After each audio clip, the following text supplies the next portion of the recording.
Good afternoon, gamers. Welcome back. I prolonged hiatus. Brand new game to top your. Um, some of you may be wondering where the. Well, to that I say I wasn't in the mood to play The Walking Dead, but I promise you, it's not quite going anywhere. 15 episodes in, I want to, or 16 rather. I certainly want to abandon it there.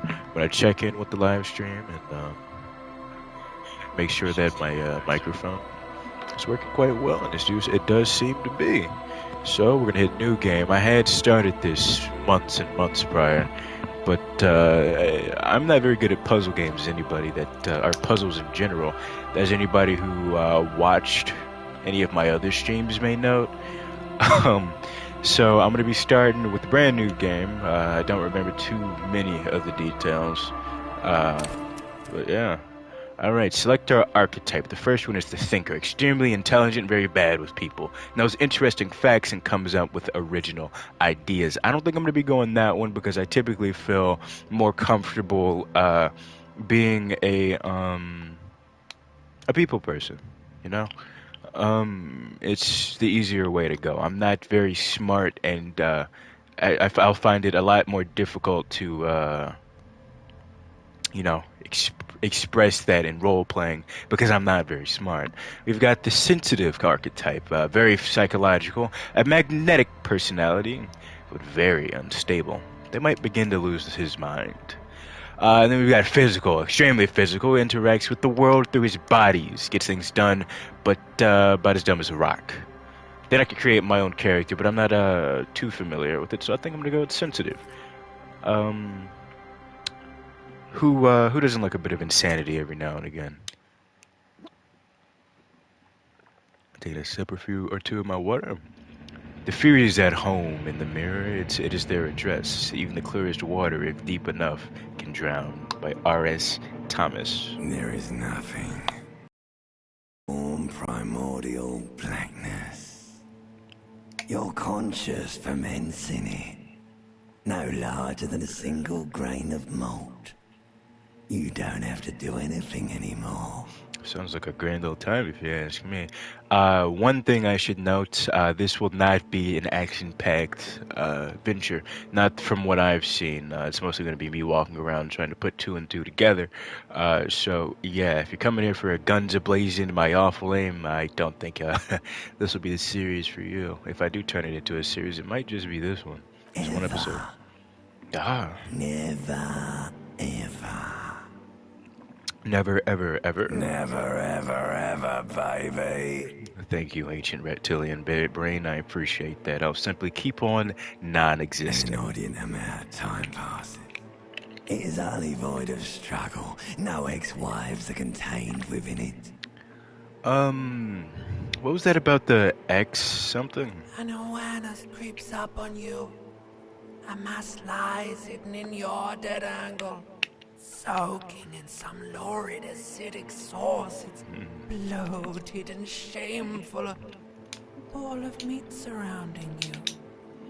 This is a terrible line of questioning, and it will only lead to more awareness. No, I think I want. Oh, sorry, limbic system. I didn't mean to cut you off there. No, I think I wanted to know something about that X something. Ex-love. Ex-tenderness. It is foolish of you to resurface to the loss. Not after all the damage you've suffered to get here. Some of it irreversible. Stay.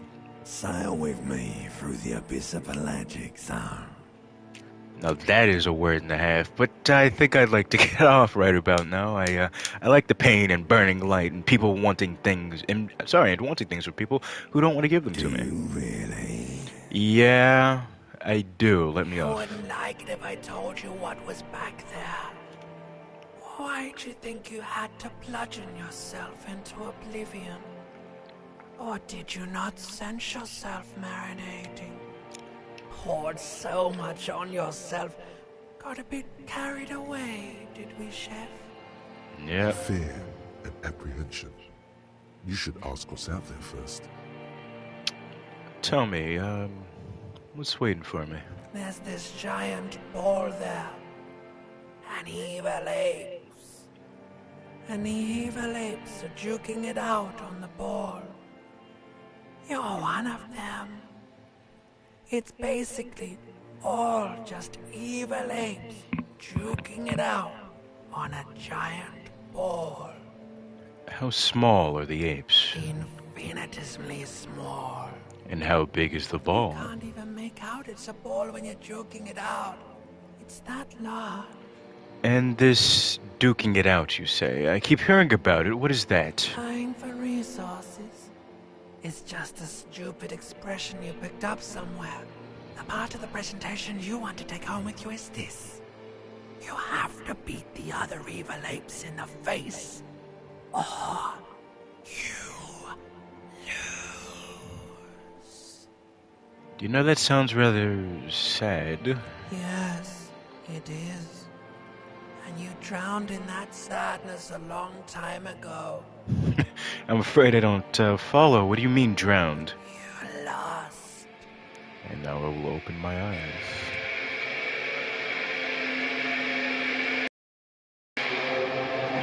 There he is. What's up, man? I don't have a name for you. Didn't get that far, so I'm gonna call you Disco for now. Or there I am, rather. Alright, let's get these pants, put them on.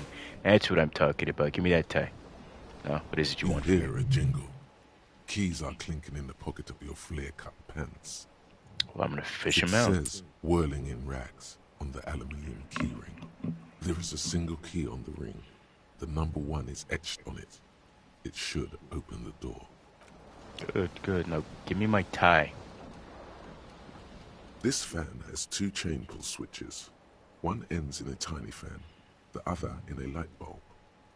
A truly horrific necktie has somehow It's attached not itself to one of the horrific. blades. It's mine. Or has it been consigned there as punishment? You feel as though this creature is your friend and wants to reattach itself to your neck so that you may continue your adventures together in this strange world. This must be the insanity that we had mentioned a few moments The ago. blades come squeaking to a halt. It should be easier to reach the tie now. You swoop up and catch the tie. Snap. It's released from the blade. Warning, warning, the necktie is no longer contained. What you have in your hand is a fantastically colorful tie with 4 or 5 different patterns. A terrible mistake. Turn the lights off immediately. You can practically feel the photons burning a hole in your brain. It's just a little hangover-induced photosensitivity. Don't overreact. Let's Little go. black spots dance on your retinas. It's almost pleasurable. Well, that's good. It'll sober him up, methinks. Give me the jacket. Ooh, ooh. Give me the jacket. Alright, I've got the jacket, I've got my shirt. No, I don't have a shirt. That is bare, dirty skin. Alright, now the question is, oh, that's how I zoom in, that's how I zoom out, but I need to know how to speed walk. The Magnum-sized bottle of Commodore Red is empty there. So hangover theory seems to be correct. It looks like someone tore out the tape while the song was playing. Probably me. This reel-to-reel tape player is still on, rolling empty. Sounds like it's wasting electricity. I'll be taking my green shoe, the left one. Disco, I'm gonna need you to speed it on up, homeboy. We gotta go all the way back here to look at this. The window stands broken in its frame. Cold wind blows in. Yeah, let's try it. What do you Visual mean? calculus. Assess the damage. How would you do that? What are you even trying to do? Let's see what The happened. morning though. light hurts your eyes. It's hazy, but you see the ocean and some war-torn buildings. Alright, well, let's get on out of here. Since that didn't seem to work, let's head into this. No, buddy, don't turn around. Need to come in here into the bathroom. You left the water on. These people are not going to be happy with you. You see bottles in the bathtub, wine, beer, and sweet liquors. I can only imagine how much money that must have cost. All right, I got my fresh shirt on me. Look at me. I'm, as they say, styling. Is this a door? Why would they?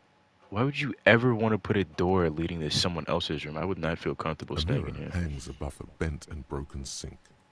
In a fierce discharge of masculine energy, someone has ripped half the faucet off. Hot water sprays from the base and steam covers the mirror.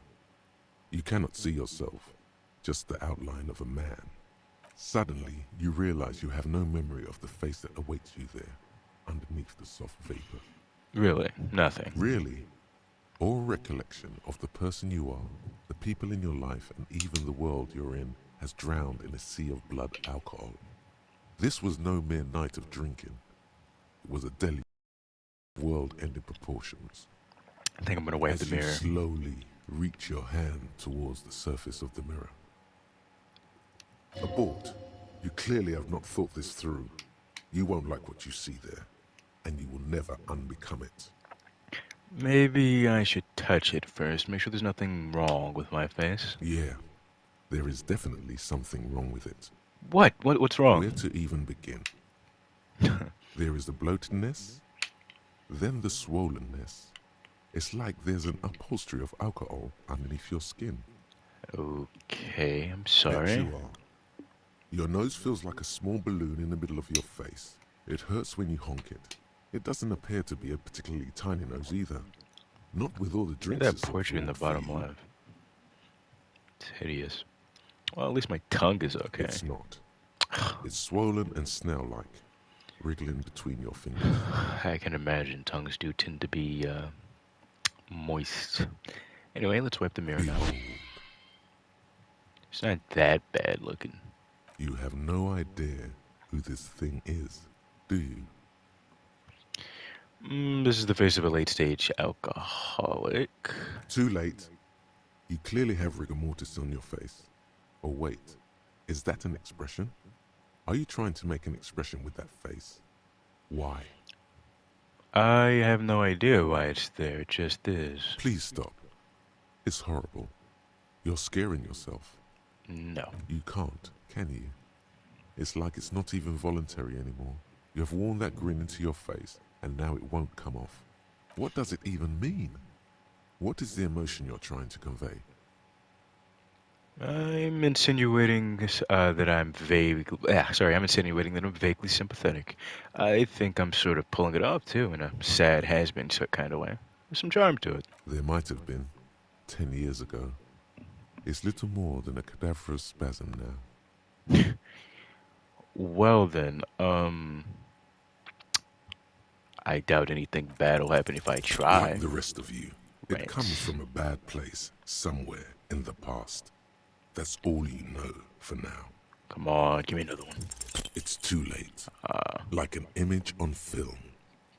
The expression belongs to your primary motor cortex. It would take a minor neurological miracle for you to cease producing it.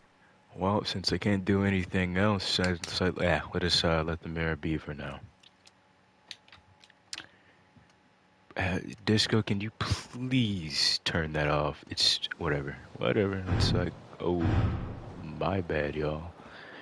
Over here spamming buttons to try and figure out what the move faster than a snail's pace.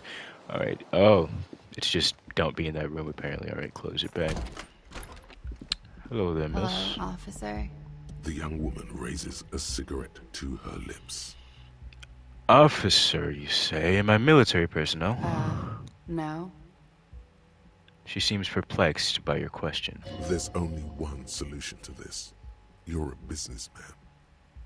Then why did you call me an officer? Because you're a police officer, sir. You're kidding me. I'm not. Unless you've been shitting us all this time. All this time. You've been here for 3 days. On official police business, no less. And what business is that? I couldn't say. In truth, so far, mostly drinking. Who in their right mind would let me be an officer of the law. Don't be so harsh on yourself. They let almost anyone be a police officer. Ooh. A glib remark. Don't let it stand. Assert yourself. Actually, no. I think I better let it go. This lady's been a bit forthcoming. No reason to be rude to her or go back on anything I've said. Retreat is not a winning tactic. Okay, sure thing, authority. Why don't I remember being a cop or anything Could it else? be because of the drinking? She raises an eyebrow. The cigarette sizzles. Try the expression on her. I will not let her know that I want her physically. All right, I'm gonna call you Classy. I'll talk to you later, Classy. Or actually, no. I'll just call you Miss Orange. Miss Orange, because it says Miss Orange Disco Dancer. All right, I should get going now. Thank you for the Of information. course. Be careful, officer. She They puts don't out her like the cigarette. police around here. Sorry. Well, she put out her cigarette in between the, of course, and the be careful officer. She looks back at you, a light glinting off her eyes. Goodbye. Goodbye, Miss Orange. And that'll be the end of that conversation. Let's look at these cigarette butts. Looks like she left a nice long stub in the ashtray. Still smoking. The calendar says it's March. The year is 51. So what, 1951? Let's look through my... Yeah, that's a lot of... I'll come back to you, homie. Alright. This is my inventory screen, y'all. I actually know how this works when I get new clothes and stuff. Or if I want, I can just bop. See, look at that. Just take it all off. I'm gonna take the tie off. No, I'll leave it on for now. If I ever decide that I want to take any of this good stuff off, though, I can. So, alright. This is my journal. I don't have any tasks just yet, nor do I have a map. Right, that's the beginning, and I need to get going because the mistake I made on my initial playthrough was taking too much time doing stuff. This is the weekend edition of the satirical newspaper Trompe le Monde. I probably pronounced that all wrong, but oh, what's up, homie? What is this? How do I You get to should you? pick that fat, juicy cigarette butt from the tray, light it up, and smoke the living shit out of it. Am I a smoker? Who knows what you are? A monster, a murderer, the gnome of Jeroma? You feel like a smoker, especially when you look at that juicy, succulent, seductive cigarette stub, still smoldering deliciously. Yeah, but she broke it at the filter. I can't smoke that. How very astute of you. This renders it ineffectual. You should look for a whole cigarette, or better yet, an entire pack. Strike that. A carton. Make sure they're all healthy and able-bodied. Then smoke them all. The idea seems to make your neck expand.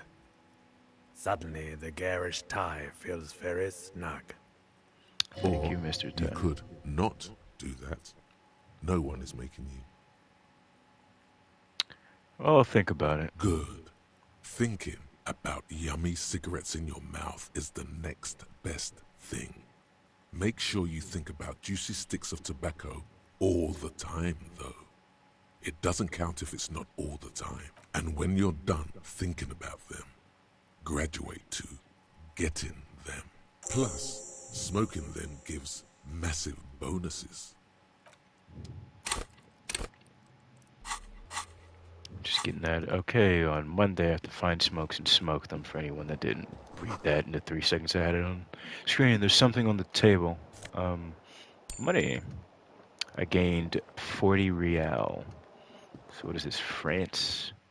Oh, loading screen. Police work is tough. Take breaks, talk to strangers, explore.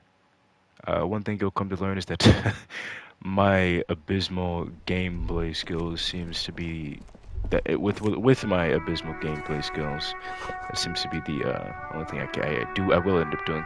A gust of briny wind washes over you. There they both are. Two identical shoes, both copiously green and indiscriminately snakeskin, reunited on your feet. Wait, these don't look like normal cop It's shoes. pretty clear a normal cop is not what you are. How do they fit? Good, they're balanced, comfy. Feels like the only good thing about you right now, truth be told.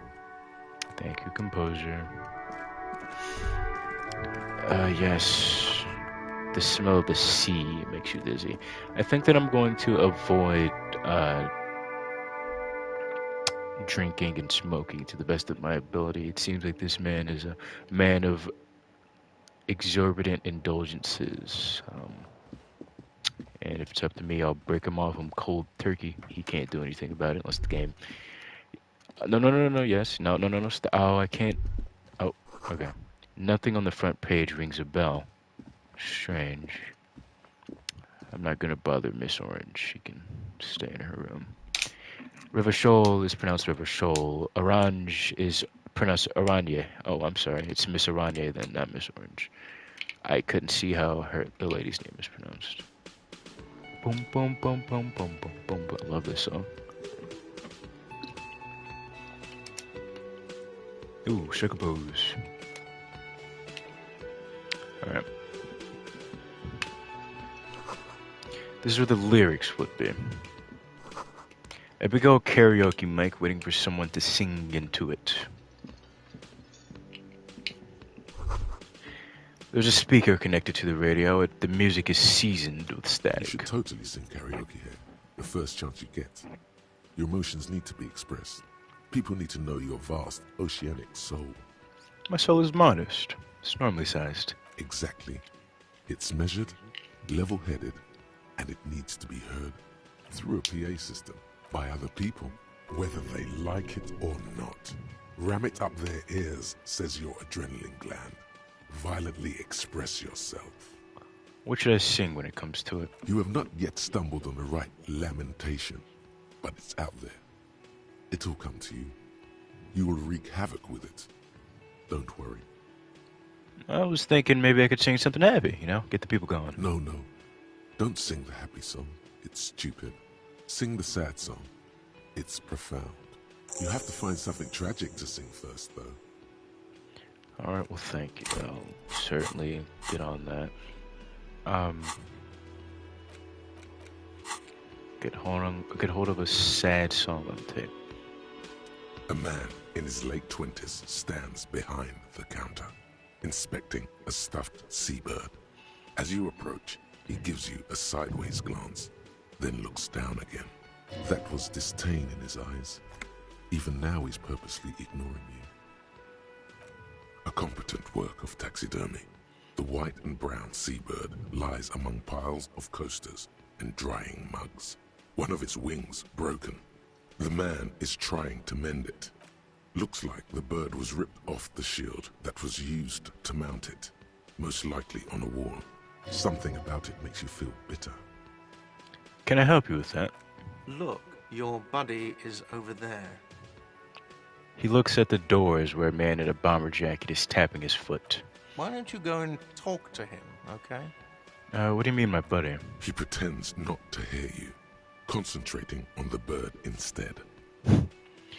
Something tells me that you don't like me. Oh no, you're a hero. A real hero cop.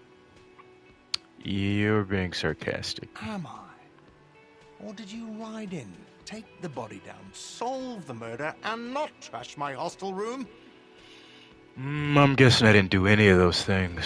You're right, you didn't, and it's only taken you 3 days not to. What have I been doing all that time then? Have you seen me around? No, I haven't seen you around. I'm not always here. He looks down again, keeps plucking at the bird. Are you the bartender? No, I'm not the bartender. I'm the cafeteria manager.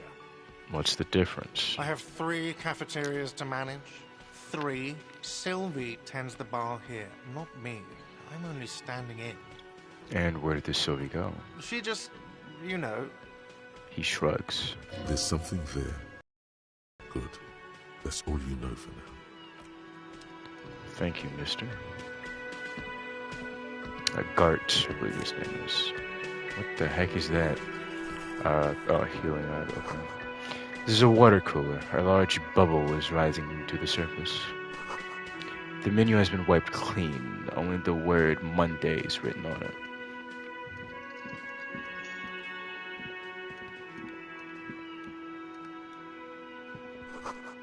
A sign reads Mess Hall, reserved for union members.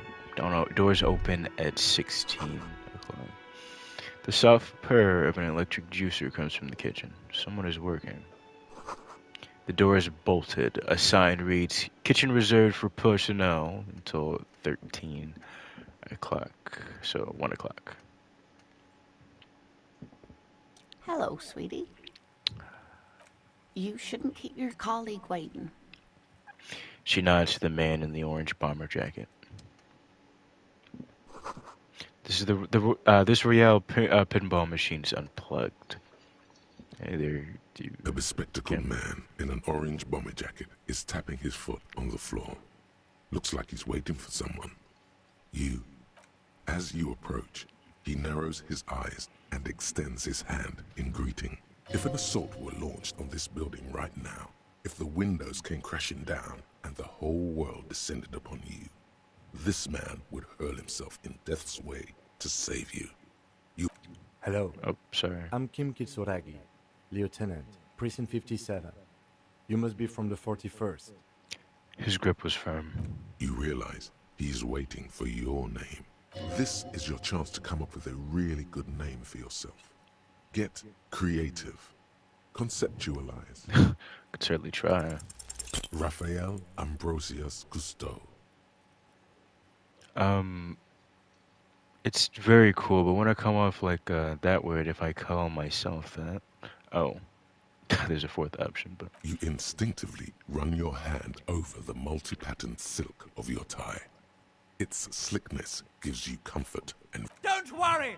Raphael Ambrosius Cousteau is one classy name for one classy cop. my name is Raphael Ambrosius Cousteau. Yes, well, He doesn't even process what you just said. Just moves on. it looks like we had a little scheduling error on Sunday. Saturday too, actually. Have you had time to talk to the manager here? You mean him? I nod towards the cafeteria manager. Yeah. I just talked to him. If you don't mind, we should talk to him again. Ask him for a rundown of the area.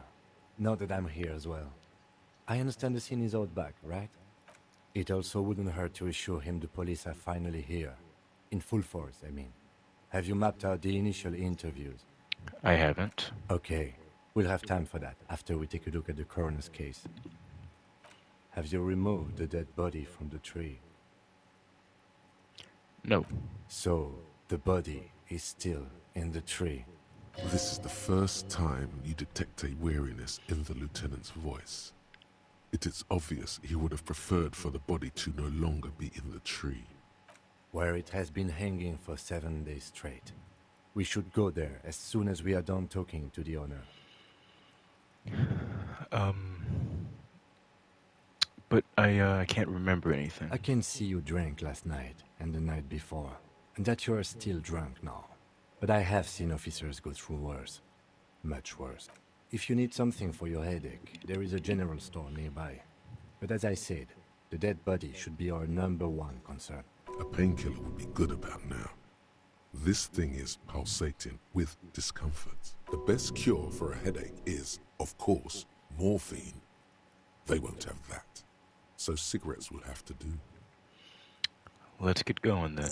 After you, officer. If you're about to embark on an investigation, shouldn't you have a badge? Wait, shouldn't I have a badge or something? You mean you don't have a badge? No, it wasn't on me when I woke up. Losing your identification card is a serious matter. My vehicle has a shortwave. You can use it to report your badge missing. I advise you to try to locate it as quickly as possible. But getting the body down should still take precedence. Lieutenant Kitsuragi is now in your party. You can talk to him whenever by interacting with him. Why do I have a tutorial? Sure, whatever. I didn't have that on my first playthrough. Or, first playthrough with barely. A bottle of rum has been knocked over. A beautiful dark liquid is spilling out.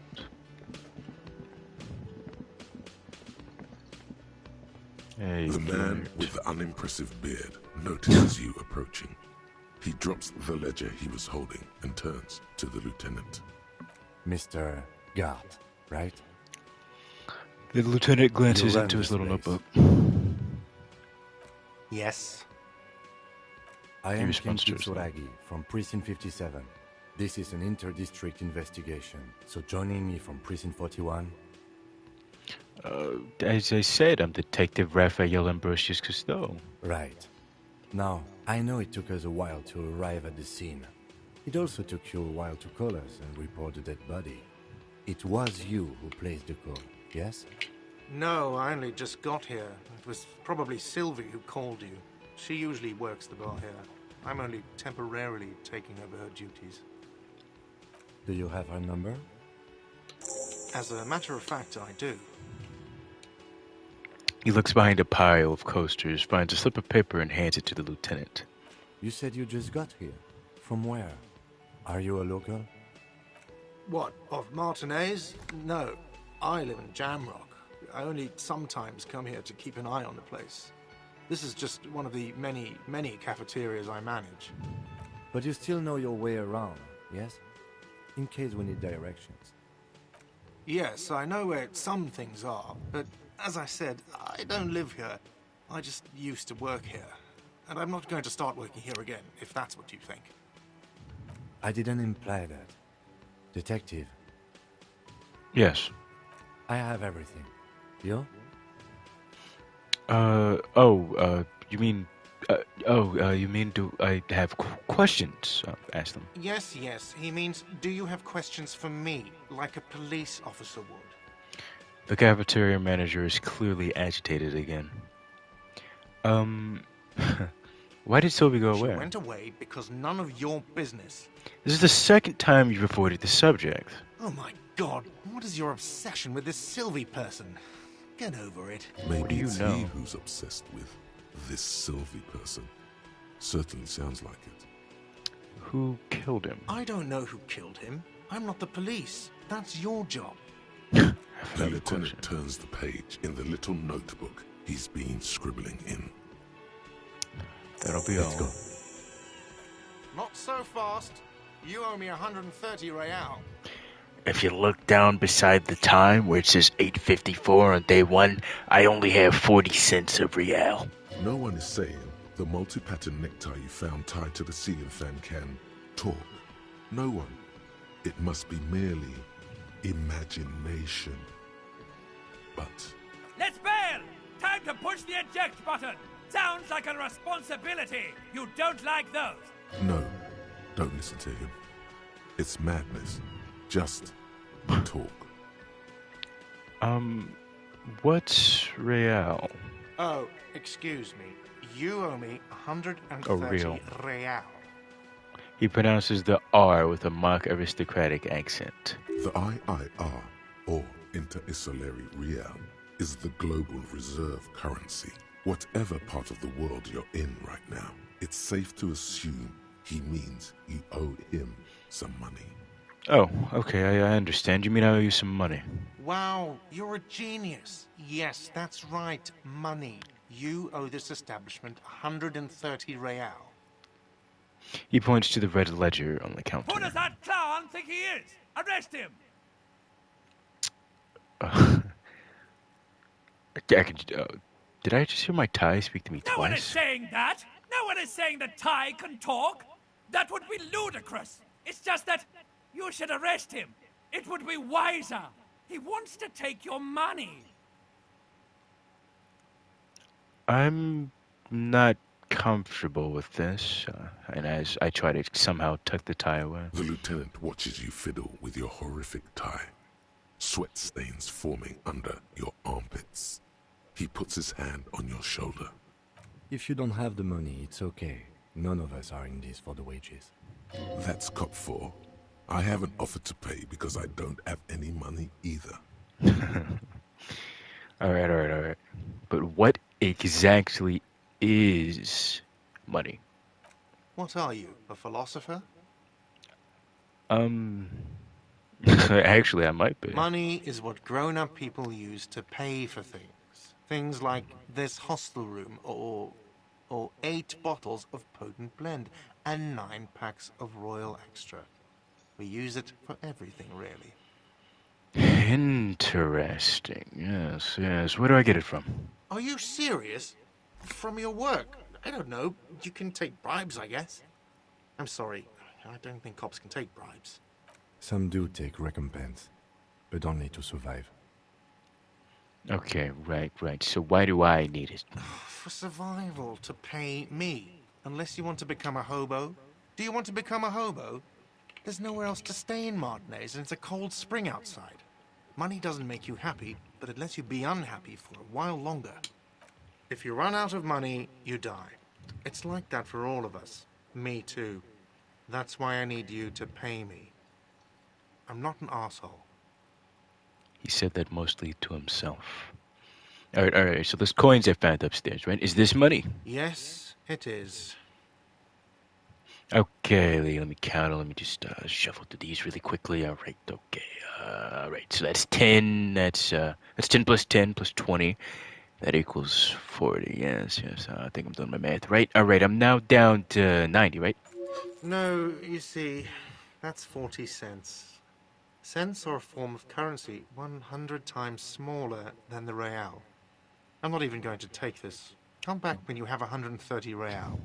I'm not even going to take this, he says. My bank account has been drained. Look at that. All right, 100 times smaller, you say? Yes. But that's horrible. It is.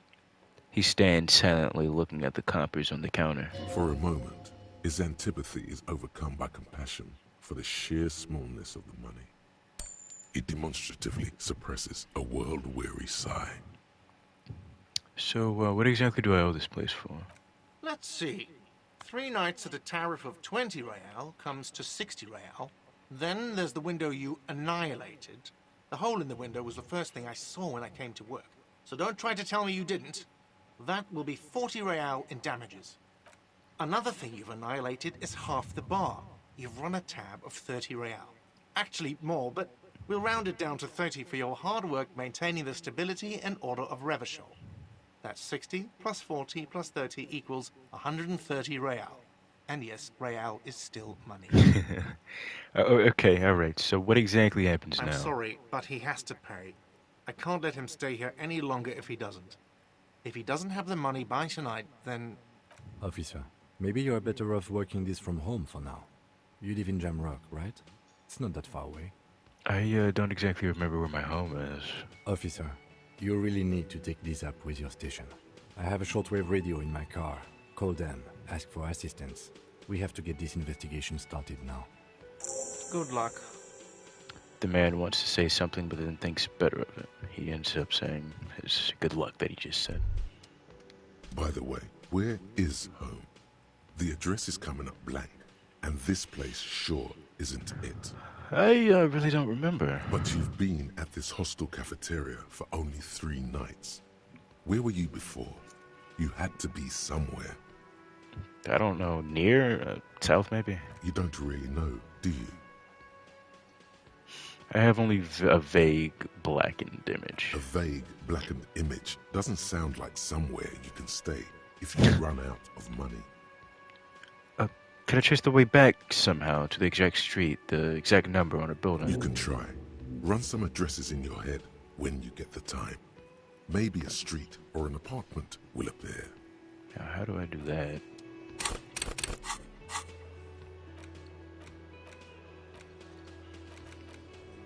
What? Okay, find smoke, sing karaoke, inspect the body, report your badge missing, who made the call, and pay for damage. Okay, let's go speak with the kind old woman who was sitting down here really quickly. Hello again, sweetie. I see you've met up with your colleague. She looks at the lieutenant. The lieutenant nods politely. Wait, who's Sweetie? Who's Sweetie? Why, you are, officer. Maybe I am. And have you found anyone to be sweet to? I don't know. Maybe I have. You rascal. I'm too old for you, and too married besides. Your advances haven't thrown her off one bit. In another place and time, she would have probably welcomed your attention. You must forgive me. I'm getting so scatterbrained. I completely forgot to introduce myself. She slaps herself on the forehead. I'm Lena. My husband Morel and I are staying with our friend Gary just down the street, but I come here for tea when they're away. Her eyes glitter over the rims of her glasses as she looks up, smiling. This Lena is wacky enough for the motley crew. Hire her on the spot. Yeah. I've got to get going now, but thank you for your time. Of course, dear. Good luck with your case. She gives you a small wave. Wait. Alright. Wait. No. Alright. How do I do That it? sugary black rum stain on the counter makes you teary-eyed with joy. It's almost touching how syrupy and sticky it is. How long have you been up already? Yeah, not now. Excuse me. Do you have something better to do than lust for sweet syrupy rum and lemonade? With a twist of lemon? Maybe lime. Maybe who cares? Just rum. I'm gonna finish that thought.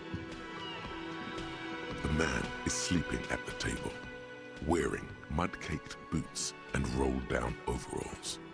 The back of his shirt reads, Wild Pines, encircled by a logo with a tree.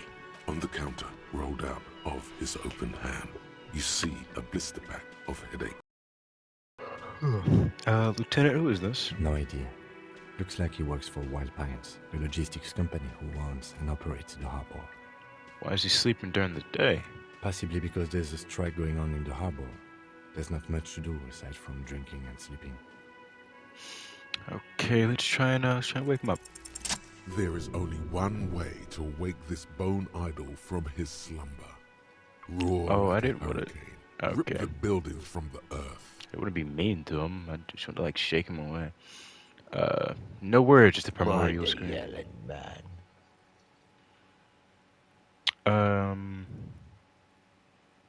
You're alive. No, right now it's too forceful. Oh, you're alive. You look like you looked out for the count. Wait, what? No, he was just sleeping. What do seems you pissed off. want, officer? Officer, even after a rude awakening, this dock worker respects the police. More than they usually do, at least. Tell me about the Wild Pines, I say, pointing to the writing on his overalls. That's the name of my employer. I work in logistics. He doesn't sound too enthusiastic about this. How's that going? How's it going? The dock worker looks at a big yawn, then stares at the cafeteria's terrace door and some fingerprints glisten on the glass. Haven't you noticed what's going on outside? No, I'm not sure what you mean. We're in the middle of a strike down at the harbor, trying to force some sense into the executive board of Wild Pines. For one, I get you some more shut-eye in the mornings. Right to work, right to sleep, I say. Excuse me. So, why are you sleeping here while everybody's out striking? Nate got it. Majorette's got it. He's guarding the gate. I just getting some sleep. Or was. The way he says Measurehead implies ultimate trust in this head reckoner's physical prowess. Hello. He seems like a worthy rival. You should slay him. So, who's behind organizing the strike? We are. The workers. The union. We know what we need. What's right for us. Okay, alright. That, I guess that makes some sense somehow. Okay. I guess there's also Everard. He's in charge of the union. Everard, that's He's right, isn't it? smart. Knows how to negotiate. He's got our back. Alright, so, what do you know about the dead body out in the yard? Yeah. What about it? You seem cool with it. Do you have, many of those hanging from trees? Nah, I'm not gonna ask that. I'm just gonna say, I'm just trying to find out what you know about it. You know, people die here every day. Someone's found in a ditch, another one falls in a manhole, a third one gets eaten by stray dogs. He respite. If someone has decided to die on top of a tree, then how is it my concern? Well, somebody has to look into it. It looks like I'm the only, okay, let me completely start that over. Someone has to look into it. Looks like I'm that someone. Could you tell me what you know? I can tell you this. Trouble's ahead. You have a pretty solid feeling that the man's not just mouthing off. He's strong, but even he has reasons to be cautious here. What trouble? You heard what I said. Draw your own conclusions. That's all I know, and I prefer to keep it this way. Sure thing, man. The lieutenant gives you a little nod, then makes a note in his blue notebook. So Union people think he was a killer, he thinks. Even sleepy hair. This doesn't help a lot, but it's something. Good work, detective. Very nice. I'm not gonna ask you. Actually, yeah, I'm gonna ask you about the bottle. Indeed. Help yourself to some. Wait. Of course. Oh, it's empty. Sorry about that, pal. Not a problem, my man. I'll let you sleep. The dock worker doesn't answer. His head is already back down on the table, in sweet sleep. Very nice. I think that's about everybody I can speak with inside of the building right now. Skill points can also buy through new thought cabinet slots, or even forget old things. Old thoughts, rather, not things. Okay, we're outside now. Let's talk to this. Actually, let's look at this. A heap of snow melts in the wheelbarrow. The street sign reads, F the police. The RCM in Martinez. The young woman looks up at you. What can I help you with? I have some questions for you, if you don't mind. Of course. What can I help you with? Who are you exactly? Me? I am just a gardener. Oh, good to meet you, Just the Gardener. Another question I am then. pleased to meet you too, officer. So, what exactly is this F the police business, might I ask? Excuse me? She doesn't understand. She's uncomfortable. Maybe you should drop this line of questioning. No, I won't. The street sign says F the police, I say, pointing to it. Oh. Well, I didn't write it there. I'm just sitting here. Of course not, miss. It's alright. I didn't mean to startle you. Okay. She replies, shoulders relaxing. We don't exactly need directions just yet. I won't hold you back. She wipes her brow with the canary yellow glove. You get the feeling that you need them. You have a dead body to deal with after all. One more thing. Can I borrow your gloves? Sure. Keep them. I have another pair. She hands you the rubber gloves with no visible annoyance. Thank you, miss. All around you, rain falls on the great city of Revachol. Rain drips from the eaves and floods the gutters, washing the filth away. The spring thaw must be here. The snow is melting. What am I even doing right now? Looking up at the sky, cold water dripping from your hair. And what do I see? Grey sky like great battleships, clouds colliding with one another. Rain falls down on the world. How does it feel? Your shirt sticks to your chest. The shoulders of your disco blazer grow heavy. The cold finds its way in under your skin. You shiver, and the city shivers with you. You're not dressed for this weather. You should get an overcoat or a patrol cloak. So what exactly is in the west? Sheets of rain over the water. A flight of stairs leading into the ocean. Wave after wave washing the coast of Martinez, with its motorboats and gently swaying reeds. The ruins of a half-sunken sea fort crumble on an inlet beyond the Bay of Revachol. Ghosts rise into the sky. It's down the shore. Urban coastline, rain dripping off Eternite-covered roofs. Cinder blocks left over from half-finished construction. A defunct research and development building, once seized by revolutionaries. An old wooden church stands on stilts above the water. And beyond that, Coal City, end of all lines. I run my fingers through dampened Your hair. hair is an oily mess flecked with ash from neighboring coal plants. Smokestacks rise somewhere in the distance. What's in the east, pray may I ask? There's a fleet on the corner.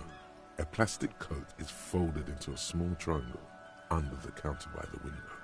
Beyond that, the strikebreakers have gathered. The great gates of the industrial harbor are locked. A chill runs down your back. You shudder like an animal trying to shake water from its hide. I will clench my teeth to stop Behind shuddering. the gates, heaps of supply crates, red and blue metal shipping containers, slick with rain.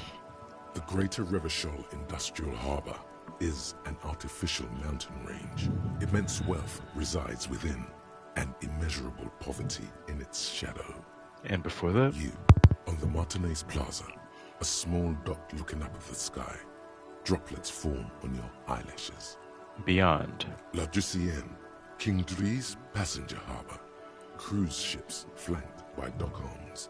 Cranes watching over the mouth of the river distributary. What's across this distributary? Couronne, the lower middle class. Distributary after distributary cuts the city blocks in half. 7-story buildings trail off into the rain. What's beyond this Couronne? A silvery curtain of rain It's over gonna the take a houses. while. The class divide.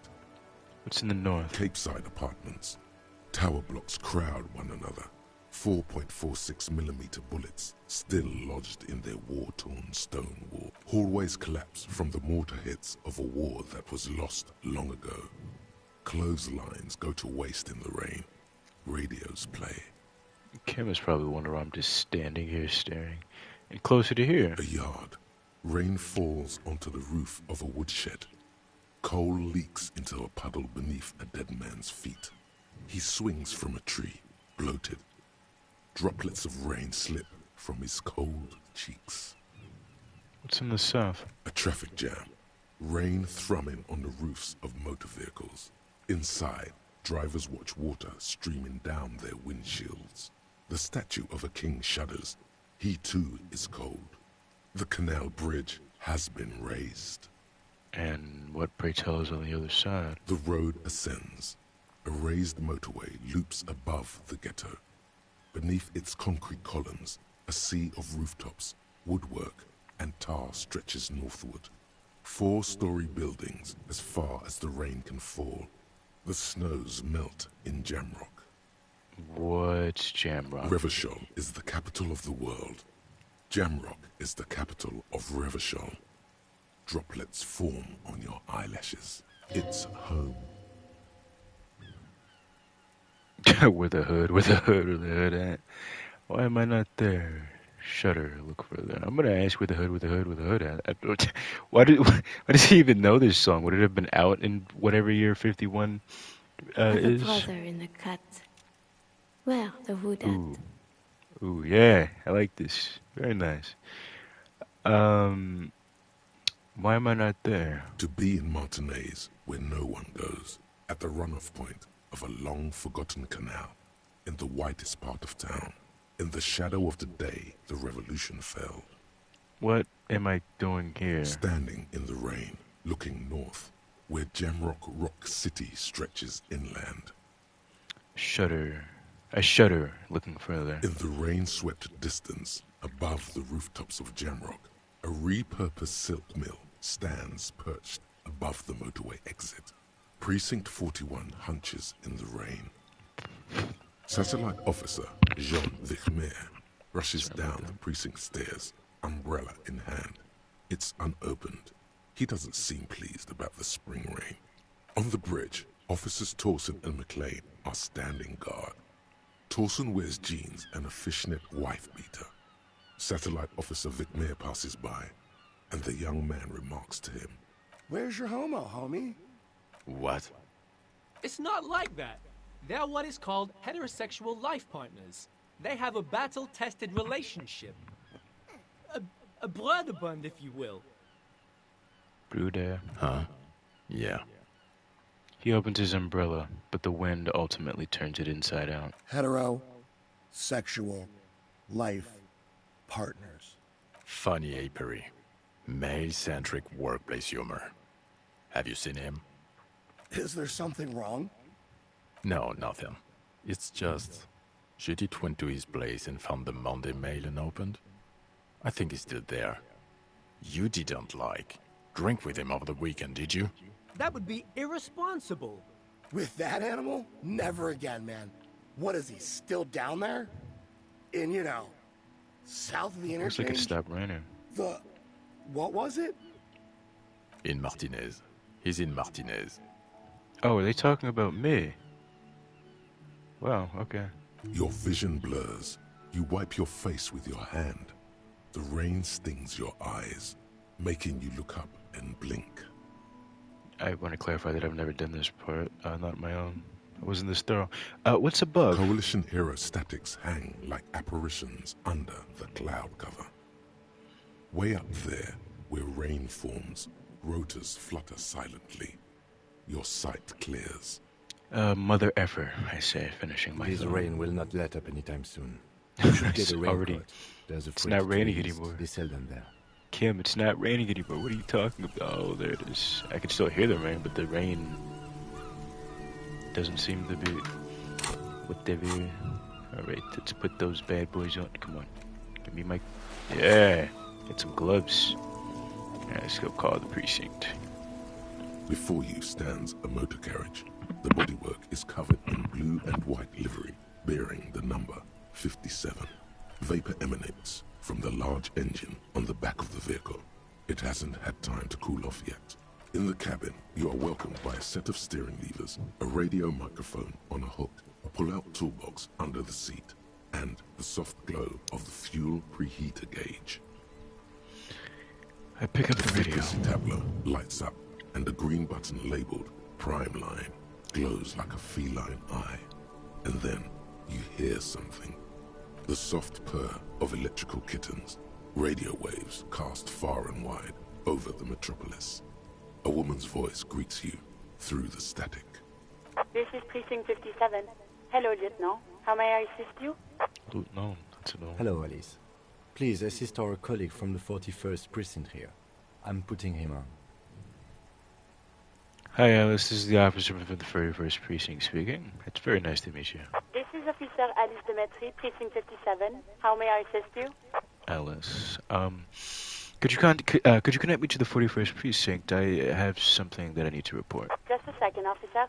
She puts you on hold, the static crackling softly like a bonfire. After a while, you hear an old man greet you from the radio. His rattly voice is oddly familiar. 10-2, 10-5. This is 41st. Come in. Over. The scrawny old man sits in a dusty cubicle, smoking, with a large white rectangle sewn on his vest. In front of him is a box-shaped apparatus with an array of wires and antennas. The radio switchboard. Hi, this is me here. I work at your station. 10-4, what's your status? Over. My status, 10-18, 10-20, over. Please talk to me just talk human to me. These numbers mean nothing to me. State your message, sir. Over. I need to report that actually, no. This might sound odd, but there's personal details I have to discuss. 10-4, your badge should have most of your personal details. Look over that. Over. I don't have it, my badge. 10-9, repeat message. Over.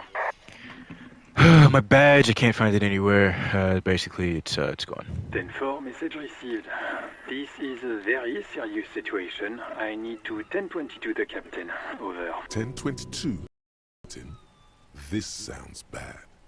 Bad and scary. Like being called to the headmaster's office in school. Is it him? What does he want? Ask in the background. Driver was Says asking he the lost background. his badge and needs to report it. He what? He lost his badge? I will say nothing. Who lost his badge? Dick fucking Mullen. Who do you think? It's Officer Dick Mullen from the bestseller Dick Mullen and the Lost Identity. Dick Mullen is not your name. It's the name of a fictional detective who would not lose his badge. Defend yourself. Immediately. They're laughing at you. Can't we just move on? I want to get it reported and be done with it. 10-4, I hear you, officer. I'm just going to make a note here that you are in pursuit of your misplaced badge. Over. Fuck me. Mac, come here. You've got to hear this. Dick Mullen lost his badge. What's going on? Super Cop here lost his badge. He lost his what now? His badge. He lost his goddamn fucking badge. Could you all please just stop saying lost his badge for, like, just a moment? It's, ugh. He asked you to please stop saying he lost his badge. Why? Did he find it? The room at the other end of the line erupts in a volcanic laughter. Sergeant Orson was wondering if you found your badge yet. Over. You don't have a comeback. Sorry. It's hard to think like this. Yeah, I'm gonna say nothing. He's not replying. Looks like he's still looking for it. 1 second, gamers. I gotta do one thing real quick. Okay. Enough of this now. I have other things to discuss. 10-9, come again. I didn't get that. Over. The animated conversation in the back is making it difficult for him to hear you. New heights even for Captain Sober. Ask him. Ask him if he's lost his gun, too. The room roars with laughter. Sergeant Orson wants to know if you lost your gun too. Check your pockets. Check your... Holy fuck. You don't know where it is, do you? I don't have my gun. No. It's gone. It's not fucking on you. Don't sweat it, Bratan. You don't need a gun to have fun. We can still have fun. It's not all over. 10-9, come in, officer. Did you get my question? We were wondering about your gun. Over. We can try. Let's try and convince... Nah, no, I'm being professional. 10-1, you're breaking up. 10-9, repeat, please. Over. 10-9, come in, officer. Over. I'm gonna remain silent with terror. Come in, officer. 10-9, repeat message, please. Did you misplace your firearm? Over. That's affirmative. Over. He says he doesn't have it. Dear God, he lost his gun. Oh my, I can't. This isn't really a laughing matter. I agree with Jean. Mac can face a giant of Coco Noor by himself, but Disco here made him piss his pants. Oh, I can't. Fuck. He lost his... Ask him if he's still got his wiener. I'm not going to. Ask him. Sergeant Orson here is wondering if you are still in possession of your genitalia. Over. Now is a good time to say fuck and ass and so on. That'll make this all right. Sure, I'm not reading that out loud, but if they're gonna be rude about it... That's a negative. Not going to say that. Over. What's he saying? Share with the class. He, The prick ate Mama's vanilla waffles at the captain's birthday party. Some nerve he's got. Sure her vanilla waffles were the only thing he ate? Shut up, Chester. This isn't funny. This is my mom we're talking Okay, fine, about. I agree. It was a bit too Tell funny. him to apologize right now. Sergeant Orson requests that you apologize for the claims that you made about his mother. Over. Yeah, okay. Tell him I'm sorry. It's just banter. I thought that's what cops do. He says he's sorry and didn't mean nothing by it. Okay. Tell him to find his goddamn badge and gun. That's the only thing that matters here. Satellite officer. Yeah, I heard him. I want it. 10-4, affirmative. Officer is in pursuit of his firearm. They're static. Oh, God, The man is fighting back tears. Officer, do you need further assistance? Over. Yes, so I'm in dire need of financial assistance. 10-4, I hear you.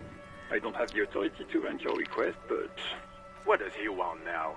He's asking for money. Is he fucking kidding? I probably should have led with I don't this. think he is. Don't give that asshole anything. He's just gonna drink it all. Right. That's a negative on the additional funds, sir. Over. Yeah, please, I'm begging you here. I don't even have a place to sleep tonight. He says he's in trouble. Doesn't have a place to sleep. Well, I guess he'd better crack the case before sundown then. Vigmar said... Who cares what this Vic Mayor said? Pull on their heartstrings. Enough, officer. This begging is below your dignity. Yeah, so, alright, okay, I heard you. No funds. Anything else, sir? Over. Yeah, that's all. I, see you guys. Roger that. 10-10. Over and out. The conversation went a whole different way. 18 kilometers to the south, in the 41st Precinct's relay booth, a small crowd has gathered around Communication Officer Jules Oldboy Pidier. And this is Spirit du Corps, or however you... the pigeon-looking dudes was not a part of my other thing The either. small room is filled with cigarette smoke, a buzz with laughter when Officer Judith Minnow enters. Her left arm is in bandages and her hair trimmed short. What is going on here? Did something happen? She asks, startled. Jean-Vic Meyer turns to her and What says, happened is my partner made contact. It's not good. He's lost his badge and his sidearm. He seemed confused, delirious even. He stops to think. Mac, the torso Torson, is finger-fucking his fist, laughing hoarsely and apparently telling some dirty story to his partner, Chester McLean, near the entrance. Yeah, Mullen was fucked, all right. Sounded fucking drunk to me. Yeah, Mac's right. This was some gnarly shit there. I mean, before he started begging for money, it was... Enough! None of this is funny. It's fucking sad. That's what it is. He's a cop. He's one of us, goddamn this. We must help him. Thank you, Minnow. Judy. I'll call you Judy. Minnow looks down at her neatly polished black shoes. There's a quiet firmness to her voice when she speaks. Yeah? How do you fucking plan to do that, huh? Get him off the drink? Go jogging with him in the morning and get him on carrot juice? He's a lost man. I just know we can't give up on him when he's at his weakest. He wouldn't. The crowd in the room has started fidgeting uncomfortably. Someone's trying to slip out unnoticed. Mac, man the door. You know what he told me? I don't want to get better. I want to get worse. Those were his words. He sighs heavily and turns to address the room. This shit does not leave this room. Not a word of this to the captain. Or anyone else. We'll give him a couple of days to put his shit together. I guess I can hold off the report for a few days. Old boy lights a cigarette. Another cigarette. Good. Okay, everybody. Nothing but a prank call here. We all got our laughs. Now get back to work. Far north, on the other side of the motorway, the officer quietly hunches with his hand in the motor carriage. Going to, This is Precinct 57. How may I assist you? I need you to connect me to a civilian, Sylvie.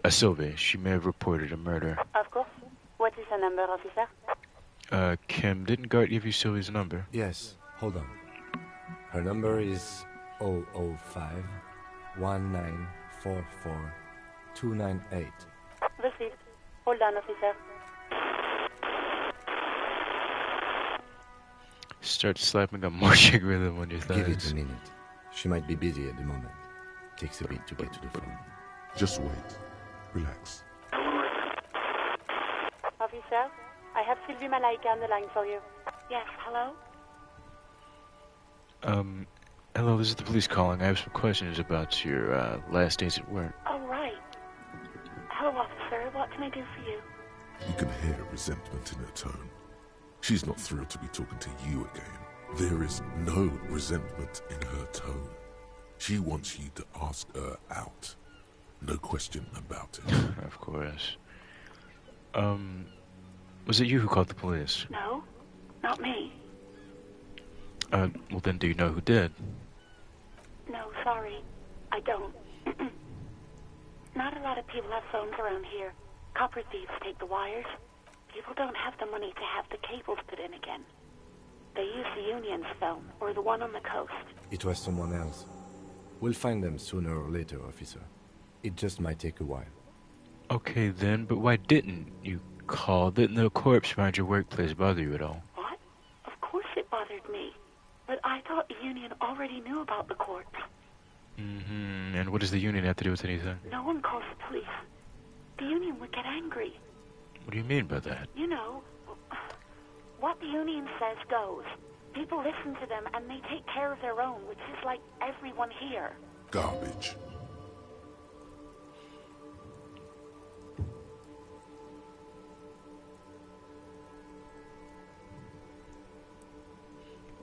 Wait, Kim, he says, lowering his microphone.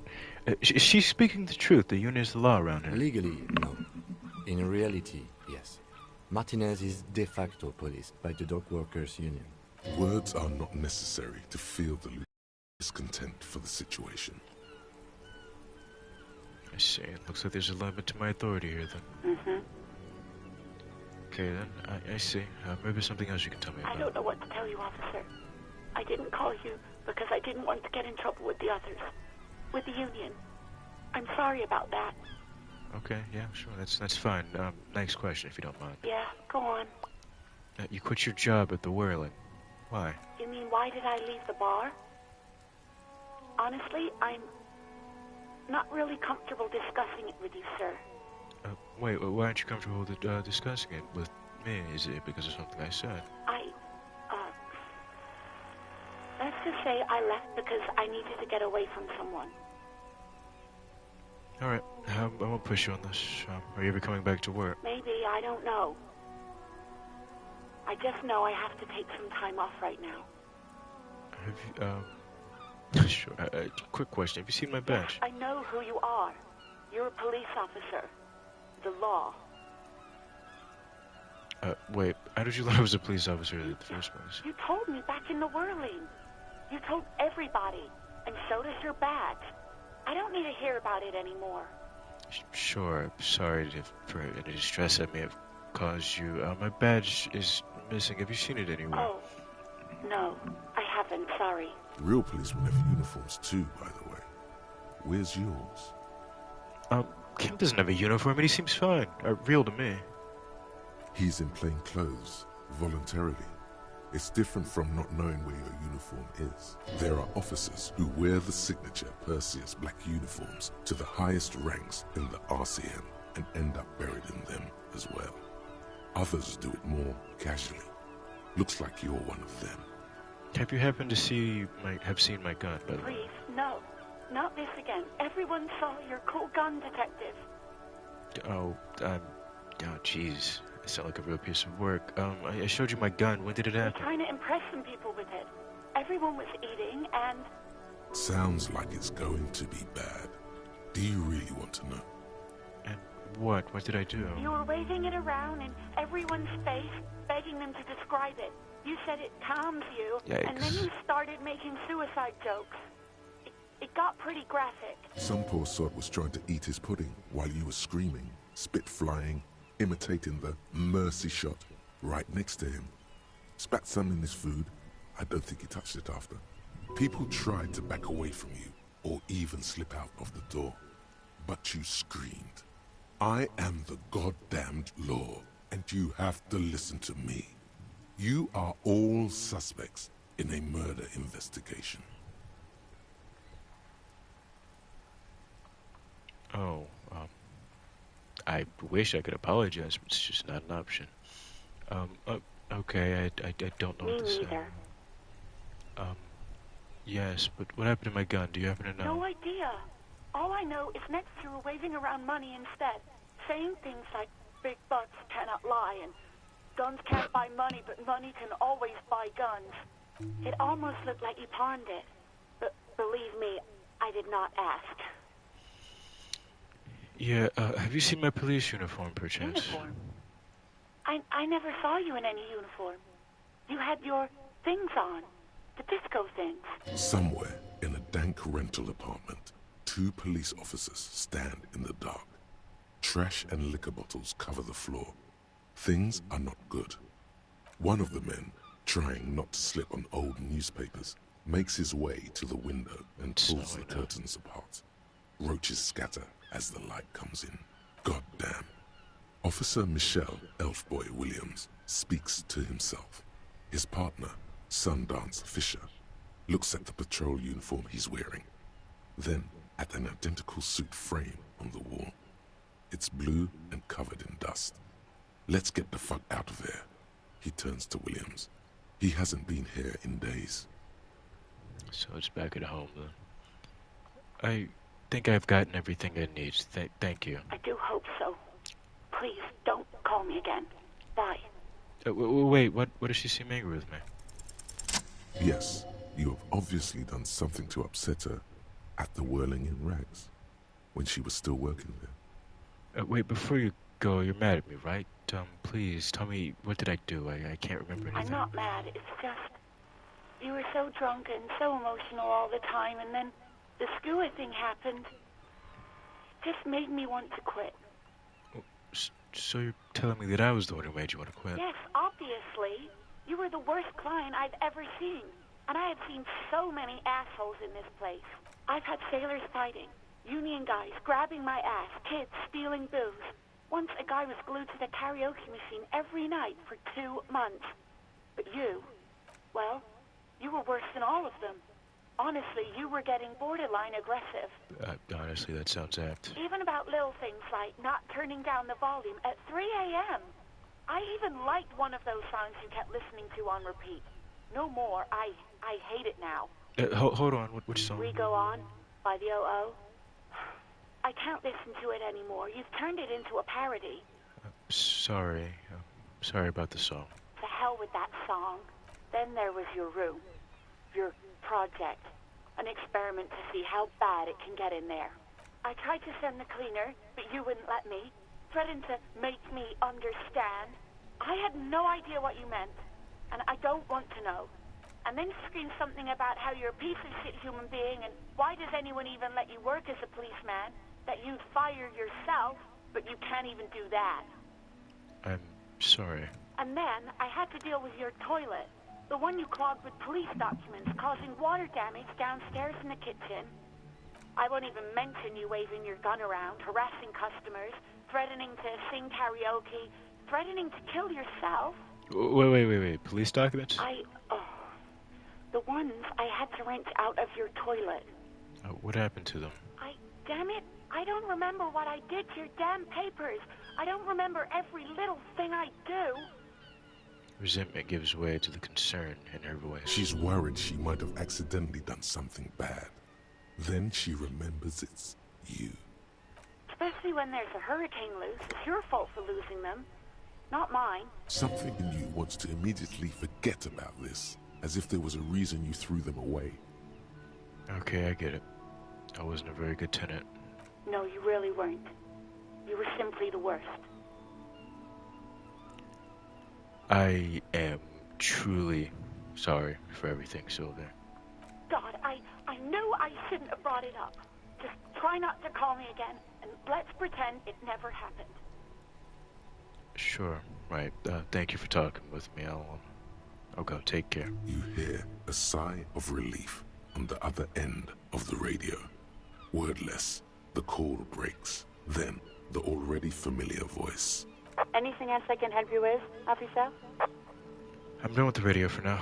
Thank you, Alice. 57's over and out. In the cabin, you see a set of steering levers, a radio on a hook, a pull-out toolbox, and the soft glow of the fuel preheater gauge.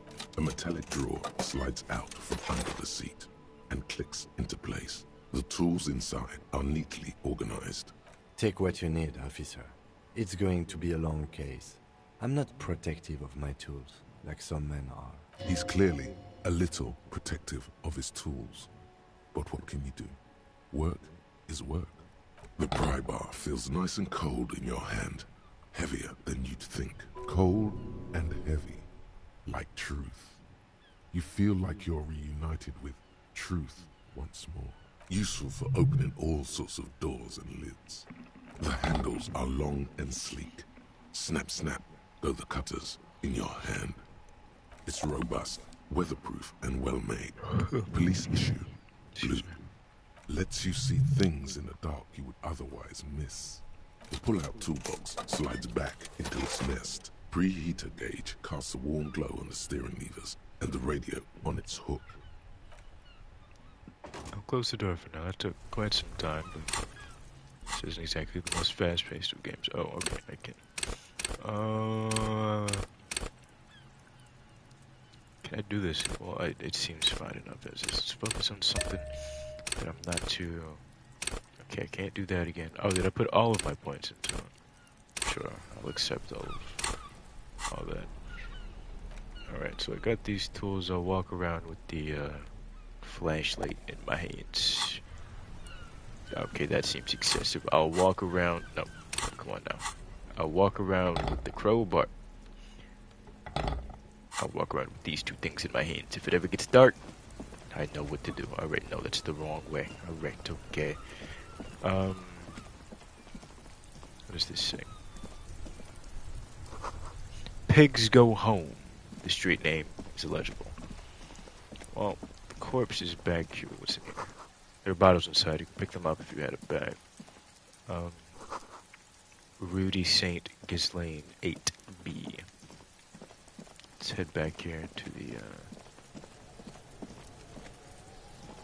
these children. What's going on here? The letter R wears a crown on the ribbon below. A light above descending. What's up, kid? Oh, wait. Kuno's got this. The boy throwing rocks at the dead body can't be older than 12. Oh yeah, nappa goofy, Kuno. Hey, kid, a word, please, business. Right in the dick, Kuno. Get him right in the dick. The children ignore you. Love it in the dick. That is not the same word, no, they definitely said that word, but that's not the same censoring word that was used in my first playthrough. The boy is sweating profusely.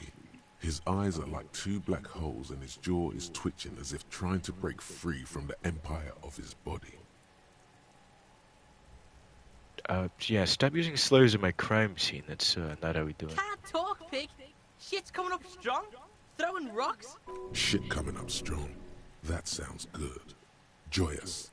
You should hang out with this kid and see what that juicy shit is all about. Juicy what now? I mean drugs. The kid's on drugs. Yeah, Kuno. Ride the lightning, Kuno. Kuno's riding at sea. 1 second, yeah.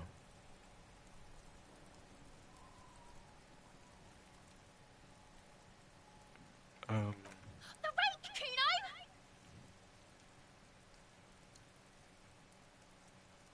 I had to respond to a text from my mother. You should throw the rake at him, Kuno. The fuck does Kuno know what a rake is? Kuno's not a gardener. Kim, what should we do? We shouldn't do anything. I don't tempt such forces. Of course. What forces, Kim? You will see. Of course. Are you two siblings? The fuck are you talking about? He throws another rock. He's calling us Kuno. He says we're fucking each other. That is not what I said, kid. Also, I specifically asked you to stop using slurs in my crime scene. Gosh. Alright, look, I got a question for you. Entertain the Kuno. Show me what you got. What you got there? What you got, huh? Show me what you got. The body, what do you know about it? Shitload, pig. What's your question? Don't tell the pig shit, Kuno. Kim, help me out here. What do we want to know? If I were to want to waste my time, which I do not, I would ask them who he is, how he got there, and the usual. You have no idea what the usual is. Just ask whatever comes to mind. Do you know who he was? Kuno's fucking. Kuno uses the fucking for target practice. End of conversation. Very strong. You should be this stoic. Thank you, physical instrument. I appreciate your advice. Do you know how he got up there? Probably climbed. Kuno was busy down the road when that shit went down. So you didn't see it happening? You heard Kuno. Kuno wasn't even in Martinez. Kuno wasn't in Revachol. Kuno wasn't regional. Oh, okay. Where did you go then? I don't know. Some fucking... He looks around, trying to come up with something. Mesco, or I don't know, some other place. Night City. Kuno was in fucking Night City. Somebody cue the cyberpunk music. Where is Night City? Kuno gives this info out on a need-to-know basis, and you don't need to know. He draws snot up his nose. Kuno didn't smoke the gimp, if that's what you meant. Sure, kid. I wouldn't expect a 12-year-old to have hunger, man. Have you seen anything suspicious around? Just a couple of pigs sniffing around in the dirt. That seems pretty fucking suspicious to Kuno. Yeah, you tell the faggoty, Kuno. Okay, more on this later. Right now, let's talk about something You're else. testing Kuno's patience here. Kid. Get lost. Thanks, Kuno S. I appreciate that. About the crime scene, you kids play in this yard often? Right, pig.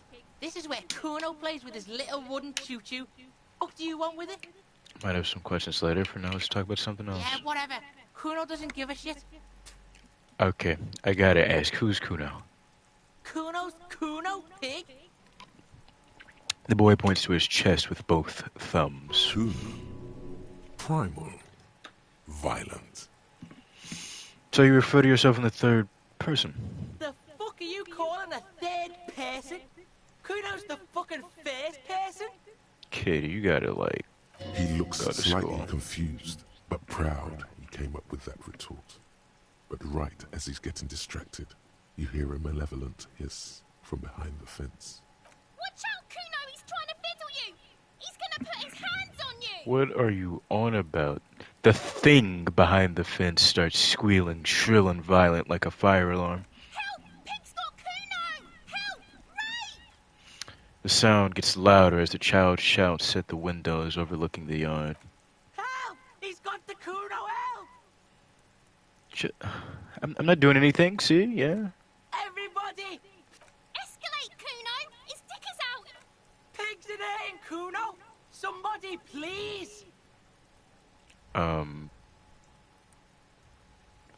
What is this sick charade? No! Get off Kuno, you sick fat fuck! Who put you up to this? No one. Kuno's doing this because he likes it, pig. This is where Kuno establishes dominance. Help! The pig's gagging him! Kuno can't speak! Someone had to have put you up to this. You put him up to this yourself when you decided to talk to him in the first Homie, place. Kim. Listen to your friend. I doubt that guard did. He doesn't seem the type. Help! The RCM is trying. Okay, are you high right now? Help! Misters, help! Rolling super hard. He's having the time of his life. He's flashing Kuno. He's showing his genitals. I'm not If you gonna don't punch him. It's a bad idea. Look. Kuno whispers even softer than before, vanishing silent. I know you wanted to hit me. You got that I'm gonna fuck that Kuno up look. The Kuno's dad gets. The murder look. The rage look. I'm sorry to hear that. How do you know that? You can't see inside my head. Can you read my mind, Kuno? I'm not gonna say that. Yes, but I didn't act on it. It was a fantasy. I know what you thought. I'm gonna fuck that Kuno up. I'm gonna shut that shit down. I You didn't know have this what? conversation You either. should have, because now He raises his voice again. you're nothing. You're a joke to Kuno. Backing up was a bad idea. Kuno turned you into his prison, bitch! You're gonna be in this shit with Kuno! No, you're not. We can just leave. Bitch, you're gonna be in this shit with Kuno forever! I don't know what that word means, so I'm not gonna say it. The critter doesn't let him finish. Whatever, answer questions about the crime scene. Kuno is kind to his bitch. Ask your questions, but remember, Click, click, click, click!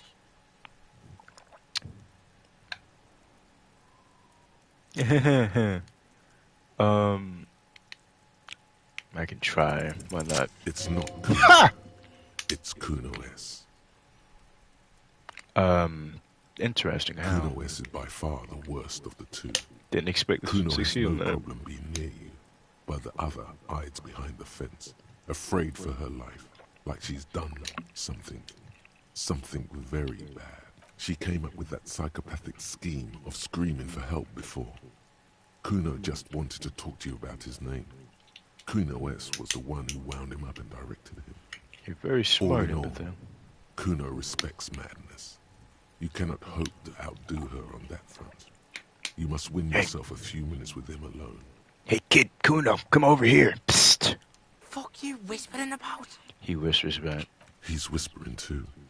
He's going with it. But watch what happens. What's whispering about? Can you stop? If Kuno wants to whisper, he's gonna fucking whisper, okay? Let's whisper, pig. This is it. You've got him. But be careful. You can still fuck this up. Hey, what's up Don't with let her? Kuno look back Hey, at this. stop talking, Empathy. I'm doing my thing here, alright? What's up with her? She's terrifying, crazy scary. Crazy? You don't know the half of it. She's not crazy. She's insane. Dangerous. She smoked a man. She's done people in, probably even pigs. Pigs, you say? Talking to him. Kuno, I'm fucking warning you. You're gonna get us into shit. She understands what you're trying to do. Yo, see? Did Kuno not tell you? Kuno told you. Kuno talks to whoever he wants. Talk, pig. Kuno's got it under control. You did it. They're separated. He's even turned his back to her, so she can't read his lips. What do you mean when you say she smoked somebody? Kuno means she killed someone. That's right. She's a killer. Like, actually a killer. You're serious about this killing business, then? Killing is serious shit. Kuno's always serious about the 488. She's probably killed a pig, too. I mean, I'm pretty sure she has. Oh, okay. How many cops has she killed, then? Forget Kuno said that. Kuno was just shitting. Kuno was just running his mouth. Kuno's stupid like that. He feels eyes on the back of his head and stops. The creature peers at you both from over the fence. There is something searching in her eyes. Fear. So you said that she's insane? Yeah, she's psycho. None of that kiddie psycho. Cat burning shit. She does the real deal. Whoa. Yeah. He watches it sink in. So what's the real deal, then? Video shit. Believe me, pig, you don't want to know. I see. So, you think she has anything to do with the dead man? Yeah, she would have liked to fuck him up, but she didn't. Kuno wasn't around, and C was with Kuno. So, where were you then? Look, Kuno's gonna put you at ease. We didn't do it. Sure thing, kid. Thank you. So, is she your sister? Fuck no, she's not my sister. She's just a stray who got in, like a mad dog or some shit. Stray? Yeah, she was just there. He points at the apartment building behind the fence. What was that, Kuno? The little one twists her neck, looking at the building. She was in the hallway, dripping wet, by the fucking shoe rack, in the dark. Why was she dripping wet? Kuno's got no fucking idea. Her hair was all wet. I think she pissed on the floor too. She was there for 3 days, in the corner, every time Kuno went out. You said she got in, how? I don't know. Someone left the door open. Kuno comes home, and she's sleeping under the desk, under the pile of clothes, like a dog. And what about your parents? Kuno's dad doesn't give a shit. Doesn't even see her there, or thinks it's fucking Kuno. Shit's all on Kuno.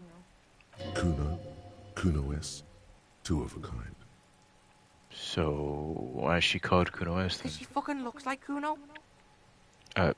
You don't know her name? No one knows her name. Kuno told you, this shit was Psycho Killer. I see. What's that language she uses? I can't pronounce those words, so... Fuck knows. She says it's the Song of Air People, or some shit. What people, may I ask? Crazy people. The fucking Nakis. I don't know. Some things are too awful to dwell on. The Nakis and Runkaris might be some kind of defense mechanism. I see. So, how are you dealing with all this, then? How's Kuno dealing? Kuno's dealing just fine. He doesn't need you fucking with any of it. C doesn't either. Kuno's got this shit under control. You need backup. I'm here for you, kid. Listen. C is Kuno's go-to. Kuno's protecting her. You fuck with C, you fuck with Kuno. You threaten her. You threaten to take her away. This is what it all comes down to. He needs you to take him seriously now. I'm going to kill you. I'll run when you put the cuffs on her, sneak up on you later, and fuck you up. Do you understand? The boy looks you in the eye, black pupils trying to focus. He may not be able to do it, but he will try. Right now, he believes he will. I can respect that. All right. Now we can do business. He's breathing heavily. That took something out of him. Yeah? What do you want? Kuno can hook you up with... Oh, don't hook him up with shit, Kuno. See? Relax. He respects the Kuno. Kuno made him respect the Kuno. You respect the Kuno, you get all kinds of shit. Kuno's gonna get you hooked on illegal narcotics if you run a little errand for the Kuno. Get you hooked, pig. Get his hook in you. Then Kuno gonna get you hooking for more. Cash in big style. Pig hooker. And shit, you can even fuck back in Kuno's kingdom. That fucking pile of eternite. It's a Keep secret door, okay? Just pull it up and you can fuck into Kuno's shack. All right, Kuno. I'm off for now. Kuno doesn't fucking care. Smells like spoiled meat and curdled dairy. A human being decomposes. Alright, so let me hit y'all with a smooth quick save really quickly. Talk to my boy Kim. Yes? Yeah, I want to talk about you. Me? Yes, you. I don't see how my life is pertinent to the investigation. We'll work better together if we have some more rapport. That's a fair point. All right, for the good of the investigation, what do you want to know? You're wearing glasses. That's correct. That makes him a binoclard. Completely uncut material, if you say so yourself. Glasses are cool. Are they? They are mostly just cumbersome. They're cool. I'm wearing some myself right now. You could Not the use a character, good, obviously. normal pair yourself. I'm not saying... What kind of... Alright, tell me a secret about yourself. No. Come on. Your brain sends the signal to your lips, but they refuse the order. Something is paralyzing them. You're pretty sure it has something to do with the lieutenant's eyebrow. The eyebrow is exercising psionic control over you. What's happening to me? Something the matter? This guy's got authority off the charts. With just the flick of his eyebrow, he's able to make you his thrall. So what can I do about it? You better hope he doesn't abuse his authority. There's a lot of it. I will silently If the swoop for lieutenant help. were an evil man, who knows what sort of havoc he could wreak. Fortunately, he is a committed officer of the RCM. He'll only use his powers for the good of the investigation. The lieutenant relaxes his eyebrow, and you seem to regain control of yourself. So, do you ever happen to talk with yourself? What do you mean? You know, like when you're thinking. Do you ever have conversations with, like, your brain? I have no idea what you're talking about. So, you're saying that your brain never just chimes in with advice or warnings or anything? I can't say that it does, no. When I need to think, I just use my notebook. The lieutenant produces his small blue notebook and idly thumbs through a few pages. That's where his conversations with himself take place. You're super lucid, yet psychedelic. You don't need office supplies to connect to your nervous system. You're special. Good. Let's change the subject. So, tell me about the case. What do you want to know? Literally anything about it. I can't remember a Maybe you single can thing. tell me what you do know, to help me narrow it down a bit. Like I said, I know literally nothing about it. Only what you told me before. Do you want me to brief you? Yeah, brief. That sounds good, yes. 3 days ago, the RCM emergencies desk received a report about a security guard who was found hanged in Martinez. An anonymous caller said there was a dead body behind the Whirling in Rags hostel cafeteria. The cadaver had been there for 4 days. No one had come to investigate. During that time, the victim had been stripped of his belongings. The caller did not identify him, but used the word lynching. There is an ongoing labor dispute between the local dock workers and the logistics company Wild Pines. I was told we should approach the death as part of this dispute. Wait, so does the briefing say anything about who the victim was? A security guard or worker of some sort, hired by Wild Pines. This was just hearsay from Martinez, of course. We need to find out the truth. Of course, of course. Why don't we know about anything about the caller? Before I say that, I mean, like, the lady on the phone, Sylvie, I believe her name was, she explained that, the whole thing about how most people don't have, phones in the houses because of the carpet thieves. They didn't identify themselves in any way. The tone was muffled using a device of some sort. The desk could identify neither the caller's age nor sex. I like to imagine that he rubs his chin and it says, why hide themselves then? There's a strong prejudice against involving the RCM in what's seen as union matters. The Dock Workers Union is the de facto police in Martinez. Now it appears they've started executing too. We cannot allow that. Okay, so let me just make this perfectly clear. Our job here is to find the killer. That's right. Okay. Okay. So if we're from different precincts, why are we in the same case? I'm afraid you and I are pawns in a pissing competition. His disdain is clear. This man would not use such an expression otherwise. What do you mean? You don't know? I assumed you were in on it. Yeah, you know what I'm in on, retrograded, actually, yeah, the retrograded. Better still than an imbecilic cop-off. Cop-off, you said? It's just stupidity. We shouldn't waste any more time on it. If come you want on, my man. take, ask me after we've inspected the victim. Sure, yeah, let's, I'll do that. Was there anything else you wanted to know about the case? Would you say this is a mysterious case? No, it's not a particularly mysterious case. Why not? The deceased is a security guard for a corporation involved in a labor dispute. It doesn't take a DeLorean polymath to put the pieces together. I just don't see the case getting more mysterious than that.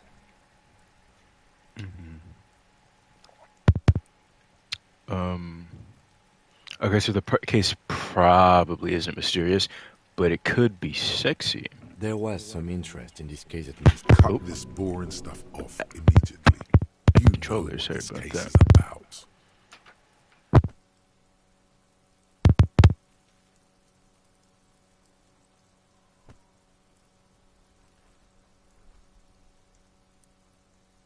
Time.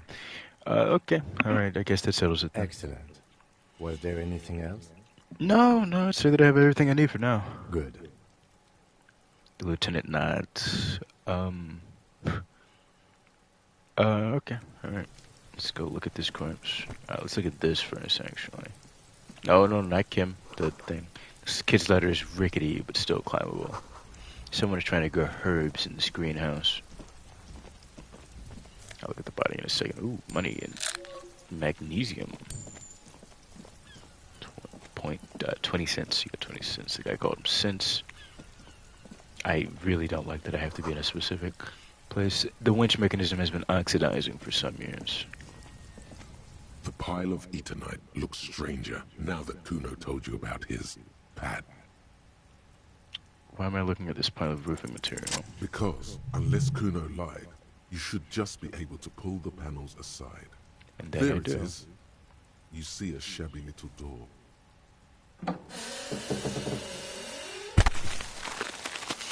Oh, let me...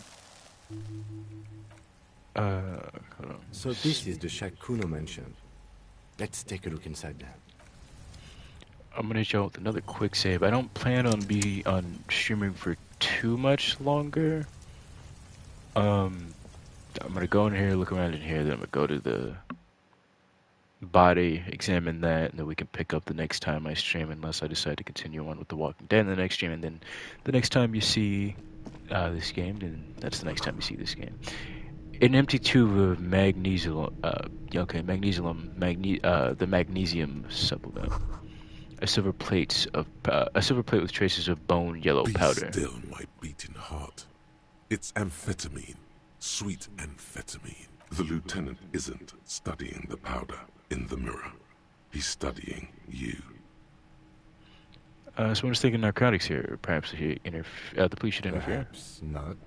He This looks is at below you. our pay grade, detective. He points to the ladder in the corner. See that ladder there? It's probably another way into the industrial harbor, no? A secret path the local kids use. Supposed to just get out of the way or get effed up. Ooh, more money. I have no problem robbing children. Especially ones as rude as them. What's with the pig head? Come on now, let me look at the pig head. Cured pig's head, it looks mummified. I can't remember if my boy Kim has area-specific dialogue. He doesn't seem to, so Kim, if you have area-specific dialogue, I probably won't be looking at it all too frequently.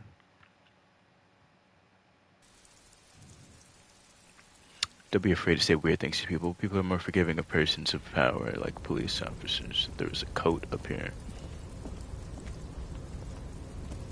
Okay, we're walking this way now, apparently. Come on, Disco, don't do me like this, homeboy. It's right here, actually. No, Disco, where you going? This doorway is going to collapse soon. Restoration pillars keep the ruins together.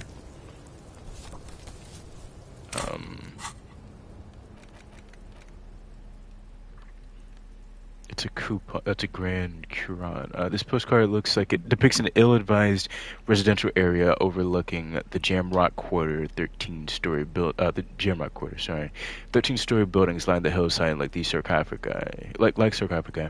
An ominous fog already rising from behind. These are the last boom years. In '39, the project fails catastrophically, leaving behind an opiate and hepatitis B infested slum. Cool. Isn't that fun, guys? Alright, what am I looking at? These barrels are half full of rainwater. Can't quite get it there. What is? Oh, that takes me back inside. Whoopsie daisy. Low on morale, but points into volition. Please let me back up. Okay, and back up I go. See a container you can't open. Equip a pry bar. Alright, making our way back up the stairs. Let's try and figure out what's going on with this code. Okay, we go up here. I'm assuming around here and up here. This whole area looks a bit janky and it's not letting me walk properly. Sure, I'll take that health item. And more money. More money. Can't take whatever that bottle is.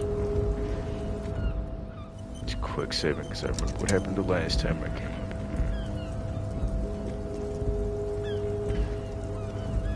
here. Looks like someone left his tarpaulin cloak hanging on the railing here. Man down, a trooper has been left behind the enemy lines. You could swear it's more of an instinct than anything else. But you know it's a cop's cloak. A cop's cloak! It's a cop's cloak! Yes, it's probably yours. It bears the RCM insignia, and you have a habit of being careless with your equipment. He judges the drop. You could probably make the jump. You look like you've done some track and field in your day. That's sarcasm. I'll look around. Wind is aggressive up here. The lieutenant. It's not even that bad of a jump, just like slide down into the... The look in his eyes is a mix of the engineer-like interest and the wonder of a 6-year-old seeing a horse for the first time. That's a huge. No, that's a huge crane. That's one way of putting it. It's certainly an impressive achievement of engineering. But I digress. We were focusing on your cloak here. Look at the sad piece of fabric flapping in the wind. Do you really think this cloak is mine? Should I jump for it? Go for a jump. The cloak? I do think it's yours, yes. As to whether you should go for it... It can't be that bad of a jump. Maybe it's just the angle. It doesn't seem too dangerous. 2 major steps. Whenever you're ready to do it, I'll be right behind you. This is a white shake you made. Try it. I failed. Okay. Since I can reach right, I'll keep going until it lets me. No, no.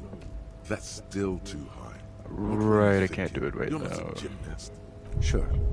Just be careful. Okay? I lost health. Like why can't I jump again? Strain the muscle there. Yeah, not right now. Okay, I guess I'll get the cloak another time. It's about the exact same result I got the first time I came up here. I don't know what else there is to do up here than loot all that money I just got. So I'm going to... Come on, buddy. Homie. Go through... Do I seriously? Yes. No, I don't need anything. I'm sorry. Alright, let's speed walk our way back out this way. Come on. Come on. Okay, fine. I said, okay, fine.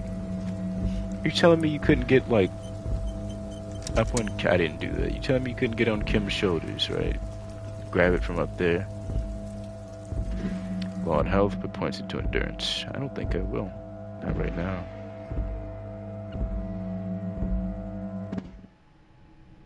Okay, we're back down here with the in Kuno and Kuno S's area.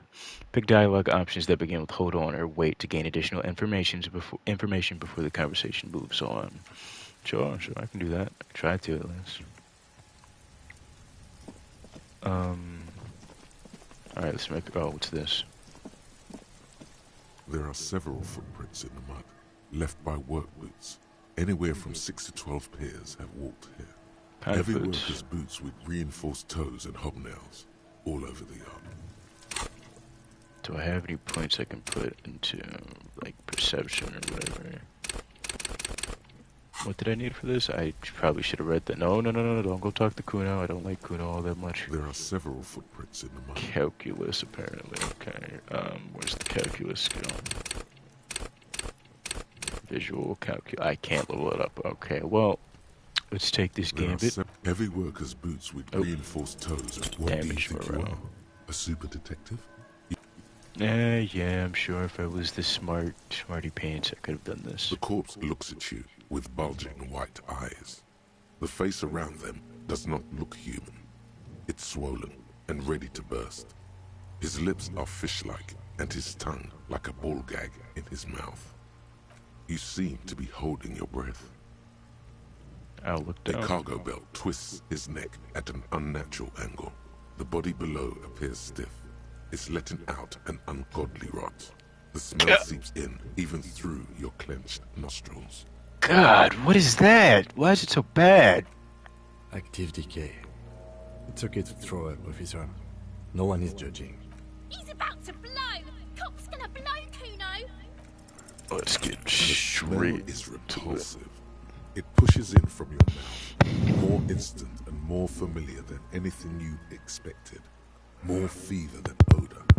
It fills your mind, flushing you from within. Just let it out, buddy. And if you're trying to, you still got to examine the corpse. So if you tried to walk away, it wouldn't end too well for me. Ah, it's gross, bro. I even had the ew. You feel a great force ringing from your stomach. Your body curls and pushes it out, burst by burst, until a pool of vomit lies under your feet, and your throat stings from the stomach acid. God. It's okay. Happens to everyone. Keep it. Thank you, Kim. The hangover is clearly making this worse for you. You could use some ammonia to clear your head. You think ammonia would help? If you can handle the headache. Some officers use it to deal with cadaverine odor. But not you. I can't handle the headache. It's more likely he can handle the smell, unlike you. I don't want to be rude to him, but okay, sure. Where do we get money from? There is Fritz nearby, east of the hostel. They usually have a small apothecary. If they don't... He points to the greenhouse. There's a greenhouse here, and a gardener with a wheelbarrow on the corner of the whirling in rags. If she works here, she might have something for the smell. Acquiring ammonia will provide a modifier to the white check. Modifiers make checks easier and allow you to retry them. Oh, I see. Okay, well, let's go talk to the gardener, and then we'll come back to the body, and then I'll get off like I said that I would. Now, right there, Miss Gardner, Miss... It's raining again. The young woman looks up at the overlaid sky. It was clear just an hour ago. My partner told me that you may have some ammonia. Can we have some? I'm done with it. She takes a small capsule out of her breast pocket and hands it to you. Go easy on that stuff. It gave me a terrible headache. I've got to run, but thank you for it anyway. Very kind woman. She gave me both her gloves and some ammonia that she wasn't using. Alright, let's hit y'all with another smooth, quick save.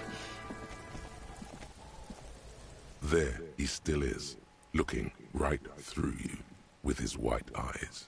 The body below is entirely dedicated to that corpse smell. Emitting it is all it does now. Here we go. The ammonia only makes it worse. The combination forces tears out of your ducts. you managed to keep it in one. The second time, not so much. Oh, One God, of we the got it. volunteers found your cheeks are wet with tears. Well, that's gross. And I wasted the ammonia. Oh, I don't think I want to be a cop anymore. Get a hold of yourself. You feel Lieutenant pat your back rhythmically. The weight is reassuring, like a crenel on solid fortification. I've seen strong men turn themselves inside out for hours. You are facing tough odds here. Alcohol withdrawal makes it considerably harder. Alright, okay, can we do something else? I think I would have solved something else now. That's probably a good idea. Clear our heads. But before we can do that... He withdraws his hand from your back and looks you in the eye. You need to get your shit together. Okay. We should go talk to the locals. Find something else to do while the wind changes. It's pretty bad right now. You've gained a thought. When this dialogue... Give it half an hour. Get yourself together. Then come back and... Sorry about that, Kim. Alright, gamers. Well, I do appreciate anybody who came in and joined this ignore all of those saves from all the way back in April. But yeah, if you joined us for this new series in the channel, I do wholeheartedly appreciate you, especially that person that came in and dropped the fat hello. I do appreciate that. Yeah, if we continue this, I will see you guys in the next episode. So yeah, thank you for coming in. Ciao.